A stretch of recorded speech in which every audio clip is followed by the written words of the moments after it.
Ang manang problema, Tod. Mga parente mo, mga damo, kwarta si wala ginagbulig sa inyo. Nga asaway kami nagkwarta, nagbulig ka ma?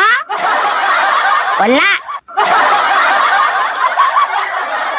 Dasong kayo kayo nagmayo ng pangabuhay isang tao, feeling nyo deserve nyo. Feeling nyo may porsyento ka mo da. Yung mga gaga. Magmayong negosyo mo, mambaliw, wala ginagbulig si mong tigya mo, wala ginagbulig ang utod mo, wala ginagbulig. Ano ka ma, business partner?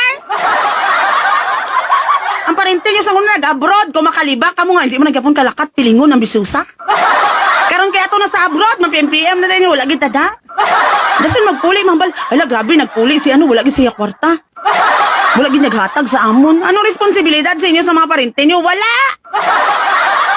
Dumay na amot, di ko mga blat, bay ka mo. Kung maka-request ka mo. Isa nga mag-post ka sang nami mo nga sudan. Mambaling nga wala na huya. Pandemic, subong. Ga-post-post ang nami nga sudan. Insensitive sa feelings ang iban. Hindi na nila sala kung may sinuptan sila. Kagbiskan may pandemic, makakaon sila sang nami nga sudan. Galing nga mo lang, ginapadagaan talagang aton frustration sa life. Kang aton lang nga disappointment. Mangita tayban basulon.